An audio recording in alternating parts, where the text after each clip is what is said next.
আসসালামু আলাইকুম। নবজাগরণ ফাউন্ডেশন এনজিওর পক্ষ থেকে আমরা এসেছি। তো প্রায় 70 কিলোমিটার পথ অতিক্রম করে তো আমাদের জঙ্গিপুর ব্লাড ব্যাংকে আমরা এসেছি। তো আমরা চাইব নবজাগরণ ফাউন্ডেশন এনজিও মানুষের সাথে, মানুষের পাশে সবসময় আছে এবং আমাদের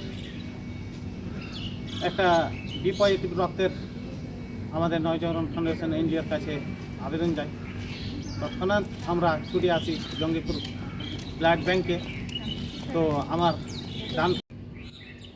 ডান পাশে রক্তদাতা, আপনাকে রক্ত দিয়ে কেমন লাগছে? আমাকে রক্ত দিয়ে ভালো লাগছে।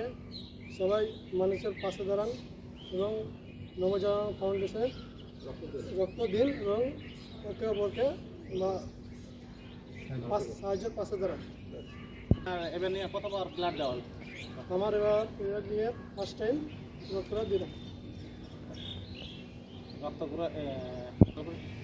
আমার বাম পাশে আছে রক্ত গ্রহীতা। তো আপনাকে রক্ত পেয়ে কেমন লাগলো? ভালো লাগছে। আমি টেনশন ছিলাম যে রক্ত পাবো কি পাবো না, তাই এখন রক্ত পেয়ে ভালোই লাগছে যে না, রক্তটা পেয়েছি। তো বলছি, আমাদের নবজাগরণ ফাউন্ডেশন এনজিওর পক্ষ থেকে আপনার কাছে কি কোনো টাকা পয়সা বা আর কিছু নেওয়া হচ্ছে নাকি? না না, কোনো টাকা পয়সা কিছু নেওয়া হয়নি।